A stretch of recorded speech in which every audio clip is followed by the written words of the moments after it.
dia. Que a graça e a paz do nosso Senhor Jesus Cristo se faça presente em nossos corações. Amém. Agradecemos a Deus pelo andamento do nosso retiro até agora, todo mundo tranquilo, todo mundo de barriga cheia. Coisa boa.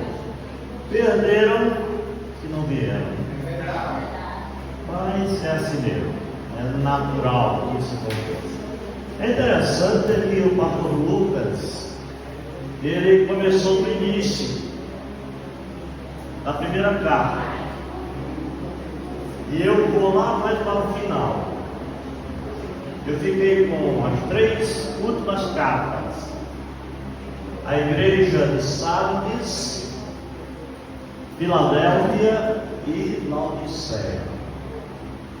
Nessa manhã, nós vamos abrir as nossas Bíblias para Apocalipse capítulo 3. Abram suas Bíblias, escutem com atenção, acompanhem com atenção. Vamos ler, é muito importante para tirarmos lições para a igreja no presente e no futuro. Apocalipse 3, versos de 1 até o verso 6. Apocalipse, capítulo 6, versos 1 até o verso 6. Diz assim a palavra: ao anjo da igreja em Sardes escreve: estas coisas diz aquele que tem os 7 Espíritos de Deus e as 7 estrelas. Conheço as tuas obras, que tens nome de que vives e estás morto. Sede vigilantes e consolida o resto que estava para morrer, porque não tenho achado íntegra as tuas obras na presença do teu Deus. Versículo 3: lembra-te, pois, do que tens recebido e ouvido, guarda-o e arrepende-te, porquanto se não vigiares, virei como ladrão, e não conhecerás de modo algum em que hora irei contra ti. Tens contudo em Sardes umas poucas pessoas que não contaminaram suas vestiduras e andarão de branco junto comigo, pois são dignas. O vencedor será assim vestido de vestiduras brancas, e de modo nenhum apagarei o seu nome do livro da vida. Ao contrário, confessarei o seu nome diante de Deus Pai e diante dos seus anjos. Quem tem ouvidos, ouça o que o Espírito diz à igreja. Vamos lá. Obrigado, Senhor, pela noite, descanso tranquilo. Obrigado por tudo que o Senhor tem feito nesses dias. Obrigado pela oportunidade, pelo privilégio de estar juntos nesta comunhão saudável, essa comunhão tranquila. Muito obrigado, Pai, pela pregação durante a noite, muito clara, objetiva, que nos trouxe lições preciosas para a nossa igreja. Obrigado, Pai, pelo alimento, obrigado pelas mulheres que estão trabalhando, obrigado pelos jovens que estão empenhados, obrigado por tudo. O Senhor nos abençoe agora, no sentido de que possamos tirar lições preciosas para a igreja atual e também no futuro. Em nome de Jesus oramos. Amém.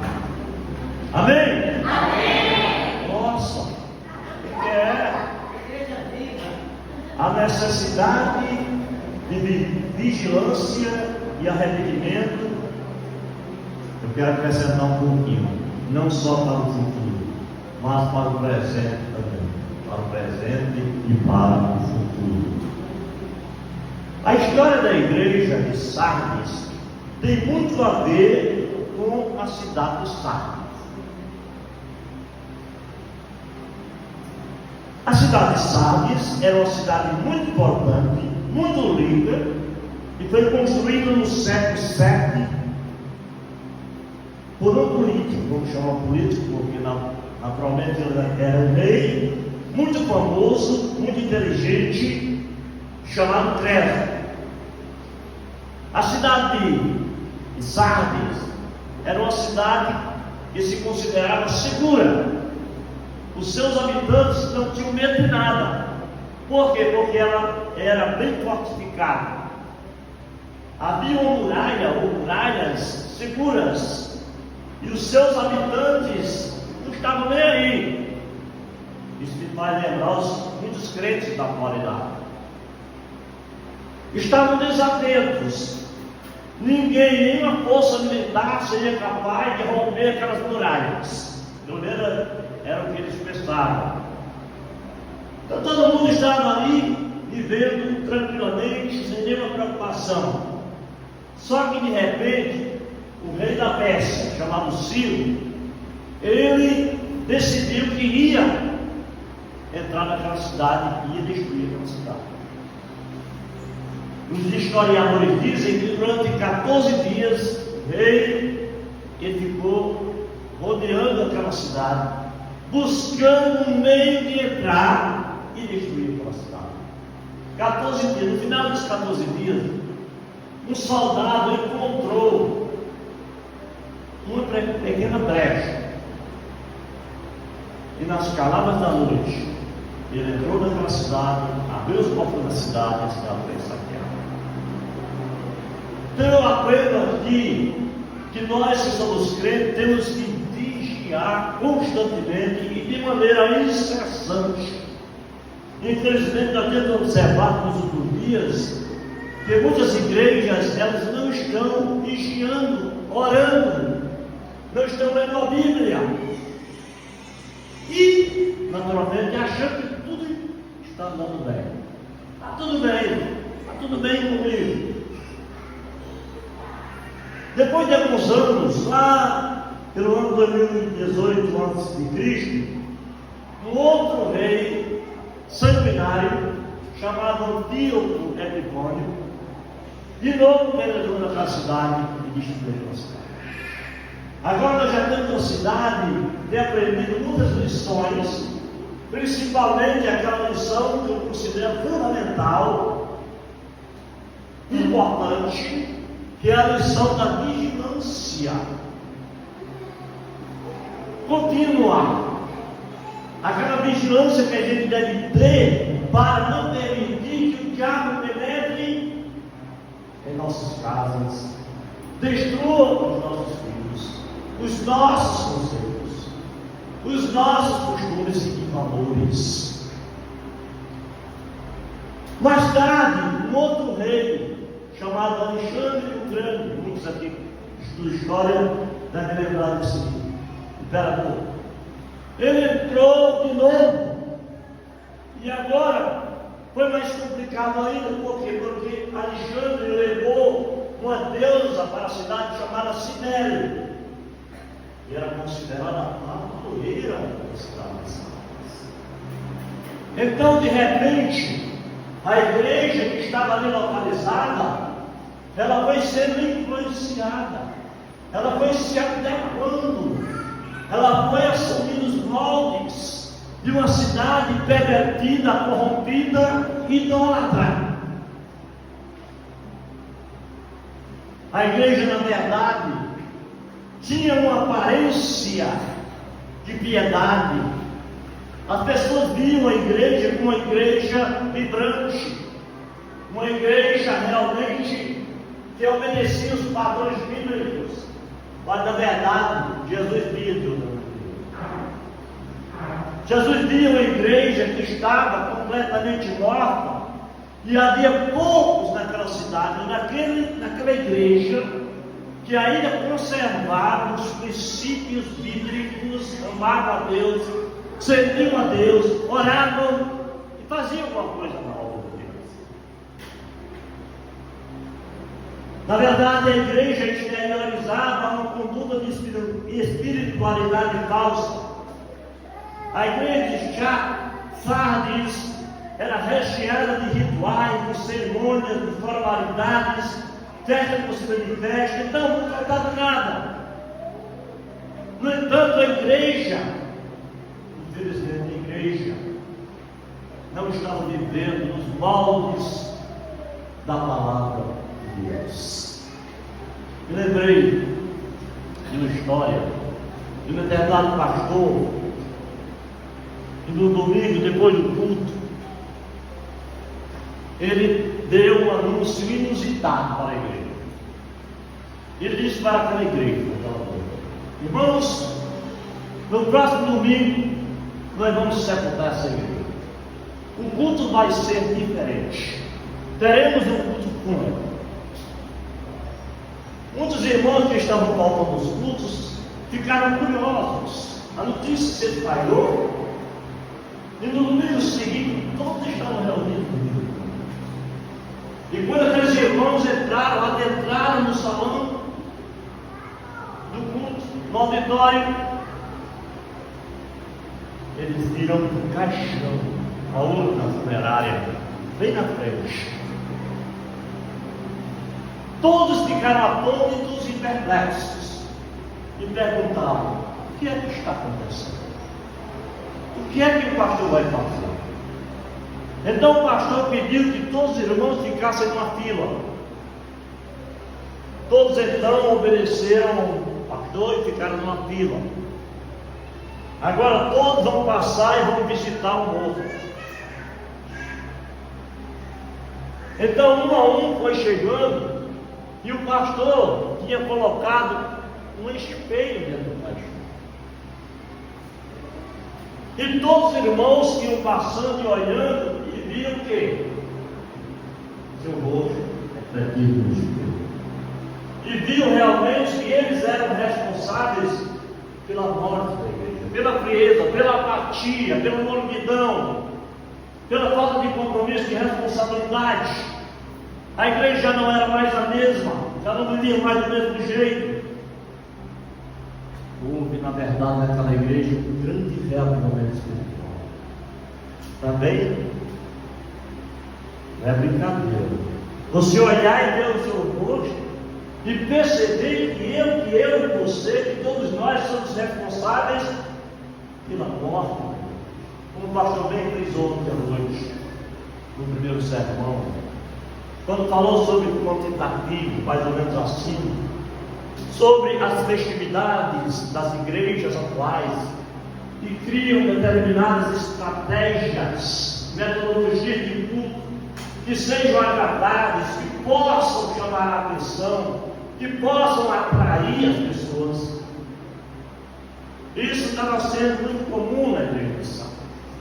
Naturalmente os irmãos não deixaram de cultuar. Eles continuavam fazendo a obra, mas de maneira errada. Hoje nós vemos muito isso no cenário das igrejas evangélicas desse país. Alguns ficam surpresos com igrejas grandes. No entanto, não percebem que são criadas determinadas estratégias que possam agradar as pessoas, chamar a atenção das pessoas. Mas como nós havíamos falado no início, de manhã nós vamos falar menos. Depois dessa introdução, eu quero chamar a sua atenção agora para alguns aspectos relacionados com a igreja de Sardes. Já lemos o texto, e claro, creio que você já, naturalmente, já foi despertado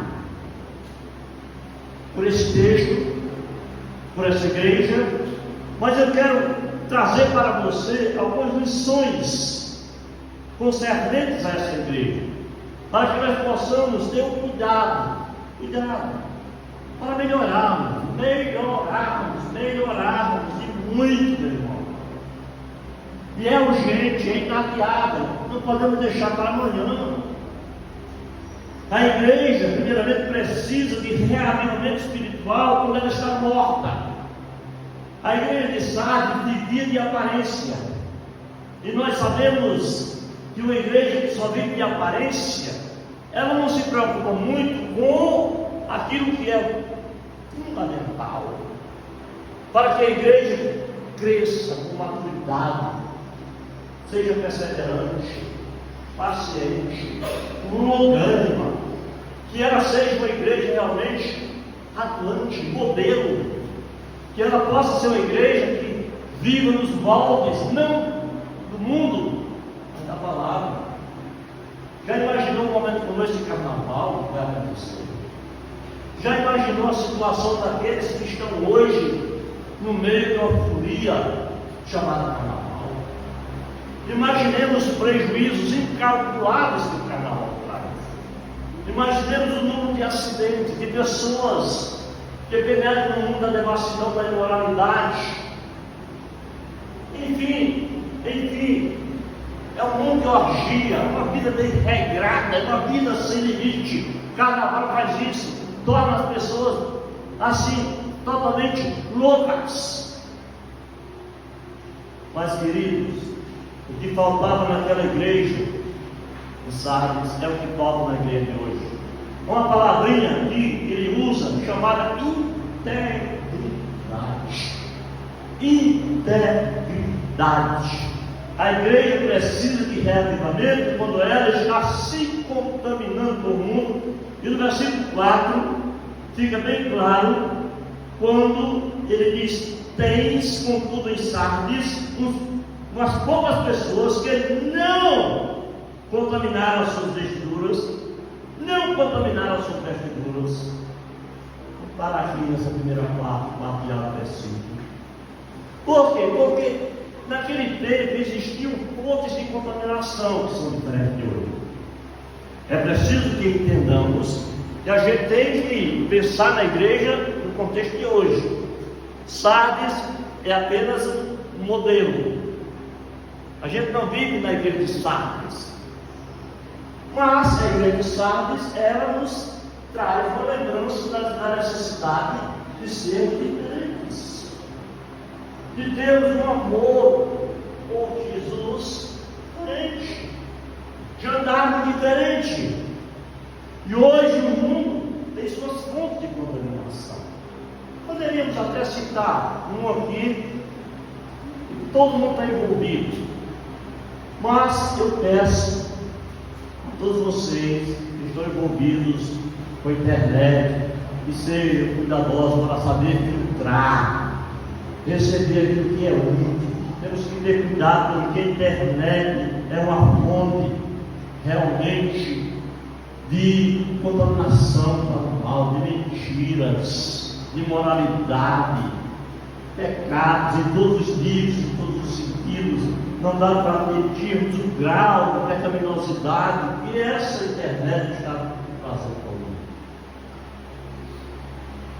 Ela traz, na verdade, a possibilidade do aumento da prostituição, da separação conjugal, da corrupção, dos vícios, do jogo de azar, de viver de acordo com aqueles que estão lá na internet aparecendo. Muitas pessoas, naturalmente, nem são bonitas, mas na internet aparecem como se fosse. E muitas vezes nós somos tentados, porque existe uma tentação natural em cada um de nós. Não adianta dizermos que não existe. Todos igualmente, sem acepção de pessoas, tem em si, tem esse problema. Ninguém está imune ou isento à tentação, principalmente ligada ao visual. E aí, essa tentação ligada à visão, que nos leva a desejar aquilo que não é nosso, que não faz sentido para nós, pois somos crentes em Cristo, separados do mundo, tirados do lamaçal do pecado, para sermos cruzeiros. Mas como a igreja de Sardes deixou de ser luz, deixou de ser sal, deixou de viver isso, então Jesus fala para João, que João, usado por Deus naquela ilha de Patmos, ele vai escrevendo e mostrando a situação de decadência, de declínio de vida da podridão que era viver naquela cidade de Sardes, e não se contentar com a igreja, com os hinos, com o louvor, com a oração, em viver a santidade, em estabelecer os princípios, os critérios de uma vida no altar do Senhor. Não. Não é só isso, queridos. Mas havia uma falta de questionamento naquela igreja. Como estamos vivendo? Como estamos servindo a Deus? De maneira espontânea ou para aparecer? Os rituais, as cerimônias tão lindas, tão pomposas, tão atraentes, tão vivas, que aparentemente, aos olhos da sociedade de Sardes, parecia ser uma igreja ícone, uma igreja maravilhosa, fantástica, e ninguém ousava dizer que não. Ao observar a igreja exteriormente e não interiormente, a igreja precisava não só disso, não só de um reavivamento de vida, de serviço, de trabalho, de oração, mas a igreja precisava, acima de tudo, de arrependimento. Versículo 3: lembra-te, pois, do que tens recebido e ouvido, guarda-o e arrepende-te. Mas, pastor, e aí? Arrependimento a gente já viveu. Sim, meu irmão. No momento que você aceitou Jesus Cristo como seu Salvador, reconheceu que é pecador. Pois a Bíblia diz que todos são pecadores, não há justo nem sequer um, pois todos pecaram e carecem da glória de Deus. Mas o arrependimento do qual eu estou falando aqui é aquele arrependimento do dia a dia. Existe pecado de contingência, aqueles pecados diários. Quando nossos pensamentos voam por lugares tortos, rudes. Quando a nossa vontade deixa de ser a vontade de Deus e passa a ser a nossa, o nosso ego, do viver esse liberalismo teológico, esse liberalismo ético, de viver essa vida que o mundo vive, e não ter nenhuma reação. Queridos, o que me preocupa é a falta de reação. Quando eu leio Romanos 12:1, eu percebo que esse versículo, ele é um versículo muito atual. E não vos conformeis com este século, mas transformai-vos pela renovação da vossa mente, para que experimenteis qual seja a boa, agradável e perfeita vontade de Deus. Ou você acha que eu, 66 anos de idade, todo dia eu não peço perdão a Deus?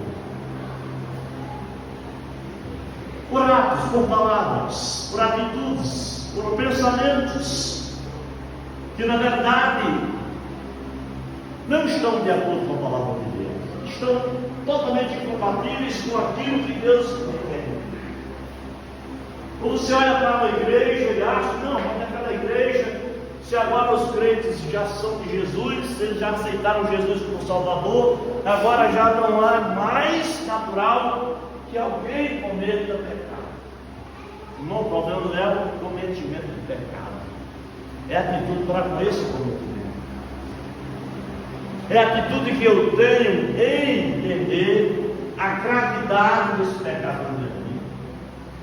Por isso temos famílias desmoronadas, destruídas. Por isso temos jovens e adolescentes totalmente insensíveis, totalmente desligados.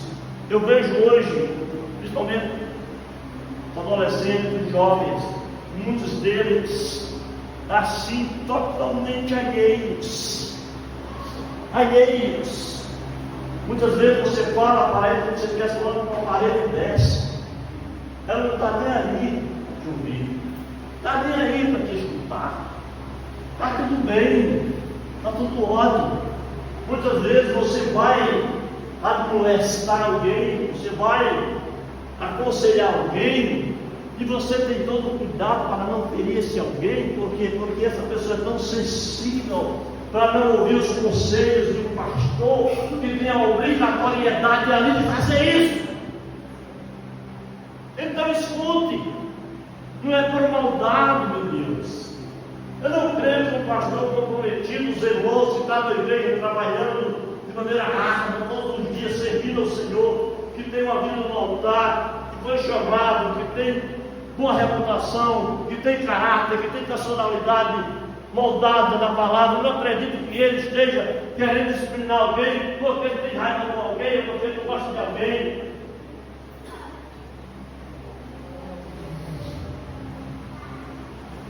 Santidade é o que a igreja precisa.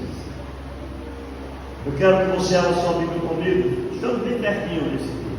É só voltar essa página aí, para você perceber que esse mesmo João que escreveu o Apocalipse, o mesmo João. Por isso é importante a gente misturar aqui esses livros, como aconteceu ontem à noite no pastor, para entendermos realmente o que João estava querendo falar. Por que João estava falando daquela maneira? Mas em João, 1 João 2, por favor, 15 a 17, não ameis o mundo. Repito, não ameis o mundo. Repito, não ameis o mundo, nem as coisas que há no mundo. Se alguém amar o mundo, o amor do Pai não está nele. Porque tudo que há no mundo, a concupiscência da carne, a concupiscência dos olhos, a soberba da vida, não procede do Pai, nem procede do mundo. Ora, o mundo passa, bem como a sua concupiscência. Aquele, porém, que faz a vontade de Deus permanece eternamente. Amém, queridos? João está exatamente tratando de um assunto que já era do seu conhecimento. Não era nada estranho, nada absurdo falar para a igreja de Sardes, que vivia buscando satisfação até na deusa Cibele. Certamente, alguns até elogiando. É óbvio, por quê? Porque uma parte da igreja estava morta. Você percebe, querido, isso é preocupante. Isso nos deixa tristes. Na verdade, muito tristes. Porque enquanto alguns estão elogiando, aplaudindo, adorando a igreja, achando que elas são as melhores igrejas, porque estão cheias de gente, porque os seus cultos são animados, porque tem gente lá que pula, que dança, que grita, que faz de tudo. Está achando que aquilo é o correto? Jesus está olhando e dizendo: eu estou a ponta de vontade. Eu já não aguento mais. Agora, se nós estamos no presente século, agora, né? Dia 3 de fevereiro de 2025, pregando aqui na Nova e falando sobre esses problemas, imaginemos daqui a 30 anos. Imaginemos, principalmente pensando no nosso tema, o retiro, o que Jesus deseja da sua igreja. Você já parou para pensar nisso? Já parou para fazer uma reflexão, uma autoanálise, entender realmente como será a sua igreja no futuro? Eu não sei nem se ela vai estar existindo. Desculpe a sinceridade e a franqueza. Porque do jeito que estamos indo, se não surgirem homens comprometidos, abnegados, idôneos, homens de Deus, ela vai sim morrer até o fim de se matar. Eu estou realmente muito preocupado, porque faz muito tempo que eu deixei de olhar para as mega igrejas, pastores famosos, figuras famosas, achando que eles é que estão na verdade. Quando na verdade, quando você escuta estilo de pregação, uma pregação tipo uma sopa rala. E eles nem olham para os pastores do interior, pastor William, para eles, não é nada. Ou você acha que uma igreja vai convidar o pastor William para pregar na igreja dela? Ou você acha que a igreja vai querer ouvir um pastorzinho do interior, que certamente vai tratar de assuntos que vão ferir e que podem até contribuir para que alguns ou saiam da igreja ou virem frente de verdade? Porque uma coisa é certa, a igreja de Sardes nos traz uma verdade plena, é que dentro da igreja tem os que são e os que não são. Por isso a dificuldade que a gente tem de entender a segurança de salvação, a dificuldade que a gente tem de entender que Deus já nos predestinou e escolheu antes da fundação do mundo. Por que essa dificuldade tem? Exatamente por observarmos a situação da igreja. É porque nós estamos decepcionados. Aqueles que são mais chegados, estão na linha de frente da obra, eles são aquelas pessoas, elas são aquelas pessoas que naturalmente elas estão vendo isso. Então de repente surge uma confusão na cabeça, surge uma dúvida na cabeça. E aí? Nós temos ou não temos certeza de segurança e salvação? E aí, quem nos deu a nossa salvação? Quem nos trouxe a salvação? Ele nos trouxe segurança ou não trouxe? Claro que trouxe, queridos. Claro que trouxe, amém? E Ele trouxe. E nós temos que agradecer a Deus por isso. Mas essa igreja de Sardes vivia dessa maneira, vivia dessa forma. E é interessante porque se a igreja, como diz no versículo 1, conheça as suas obras, que tem nome de que vives e estás morto. Vive e estás morto. Ser vigilante, consolida o resto que estava para morrer. Porque não tenho achado íntegra as suas obras na presença do meu Deus. Por isso, cuidado que a gente tem que ter um tempo como esse, que eu dou graças a Deus, porque até aqui a gente tem estado em paz, vivido em paz, para evitarmos controvérsias, problemas, para evitarmos essas situações, porque nós estamos aqui, porque Deus nos colocou aqui, nos chamou, nos tirou Lamaçal, da sarjeta, nos trouxe aqui para Martins. É um milagre. Você é fruto de milagre hoje, amém? Você é milagre. Somos poucos, mas somos aqueles que Deus fez o milagre de trazer você para cá. Sabe lá o que está acontecendo no meio dessa bagunça? Sabe lá o que vai acontecer? Quantos problemas vão ter? Quantas perdas? Mas nós estamos aqui, tranquilos, nem temos ouvido uma marcha de carnaval já. Tranquilos em Lagoa Nova aqui, somente no silêncio dos mortos. Já nos basta saber que estamos aqui próximos de uma cidade que não ofende ninguém, que não mexe com ninguém. Não sei se ontem à noite deve ouvir alguma música de carnaval naquela cidade, não? Só chuva, boa, caindo, molhando. E a tranquilidade de estar aqui orando, conversando, distante dessas coisas. Vocês são jovens, são treinos ainda. Hoje eu digo vocês aceitarem Jesus como Salvador. Já é hora. Não pode deixar para amanhã. Amanhã pode ser muito tarde. É o que Jesus está falando através de João para aquela igreja de Sardes e chamando a atenção com veemência, seja vigilantes, cuidado. Tem um jovem perto de você querendo levar você para o alcoolismo, para a droga, para lugares errados. Mas hoje você foi chamado aqui para um local maravilhoso, onde se prega a palavra, onde se canta louvores a Deus. Amém, querido? Amém? Esse é o lugar que Deus preparou para você essa semana. Esse é o lugar que Deus reservou para você adorar. Esse é o lugar que Deus reservou para você conhecer Jesus como seu Salvador e nunca mais abandonar esse Jesus. Amém. Glória a Deus. Mas eu prometi que eu ia ser breve. Eu não posso deixar de lado uma parte também que é muito importante desse sermão, que são as bênçãos do reavivamento. Porque o reavivamento, ele traz o quê? Bênção.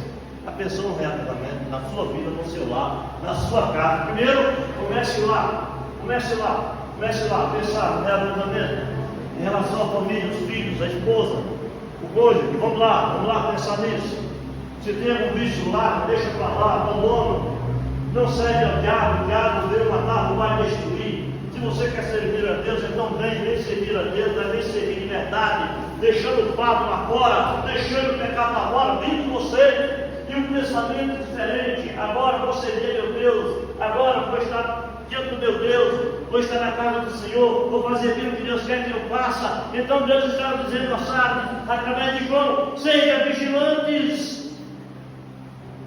Porque alguns já morreram e outros vão morrer.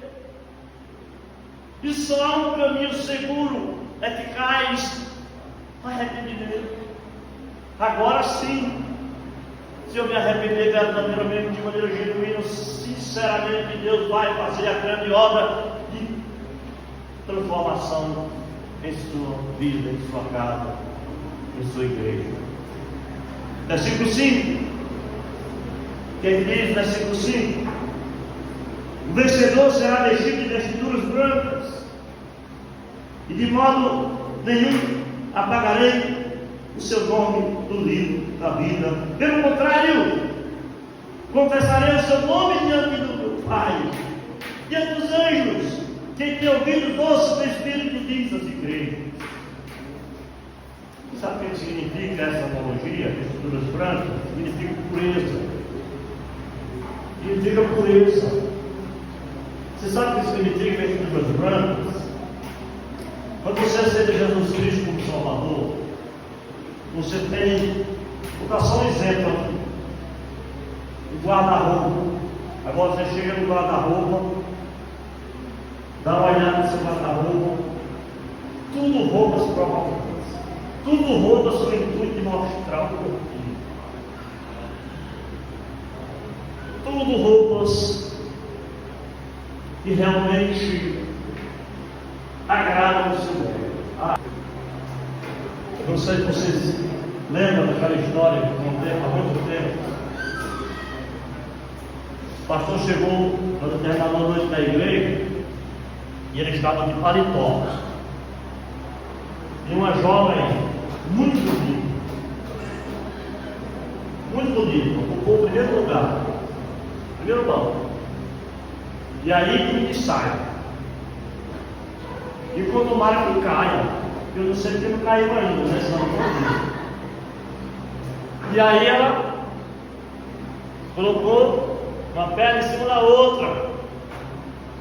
O pastor, sendo um homem zeloso, abnegado, um homem de Deus, ficou incomodado. Não podia olhar. Ficou olhando desse lado. Aí passava por aqui, tirava os olhares daqui, olhava do outro lado. Mas não podia olhar aqui no meio, por quê? Porque cada vez mais ela exibia suas lindas pernas. Aí o pastor, lá pelo meio da pregação, já não suportando mais, pegou, tirou o paletó, desceu lá embaixo e colocou o paletó nas pernas da mão.